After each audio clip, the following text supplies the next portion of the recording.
Naghahanap po dyan ng bitak-bitak at nagsasabi pong nagsisinungaling po ako at papakita po natin. Wait lang. Papakita na po natin yung mga bitak-bitak kasi talagang ayoko pong sinasabihan ng sinungaling kasi hindi po ako sinungaling na tao. Ayan guys, oh. Nakikita niyo po ba ito? Kwarto po ito nila mama. Yan. Ang haba po ano. Ayan po ang mga bitak-bitak. So guys, yan po. Nagsasabi po ako ng totoo. Ayoko pong nagsisinungaling.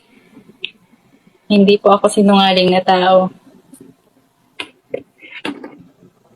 Ayan guys, ayan o. Yan, gawa po yun ng paglindol.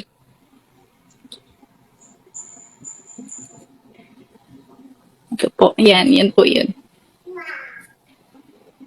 Dito po yan sa kwarto nila mama guys. Ayan pa guys oh. Si Butchog nag-aarte. Si Butchog, gising pa po ay. Kaya may maingay pa po dito. Ayan na, nakita niyo na po ba? Di pa ako nagsisinungaling.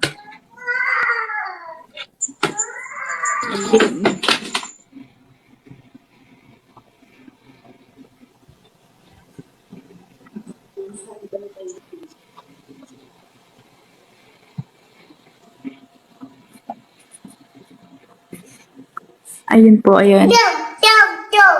Ayun po.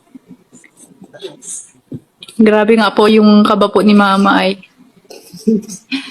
Nervyosa pa naman po si mama. Kinakabahan.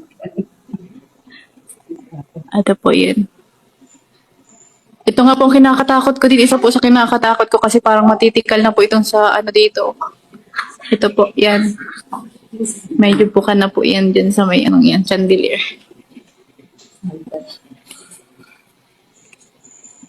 Grabe ang dami. Hindi lang po yan kaya pa peso. Kahit po dun sa banda sa may ano ko, parto po yung sa labas. Ayan. Sa mga naghahanap po dyan ng bitak-bitak, ayan po.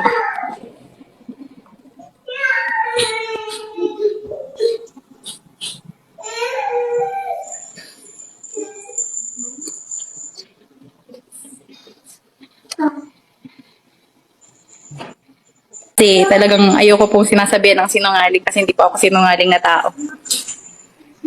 Tama nga pala sila, no?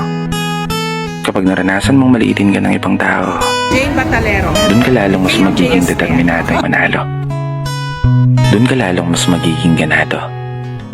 Kaya naman, gawin mong inspirasyon yung mga taong walang bilib sa'yo. Tama nga pala sila, no?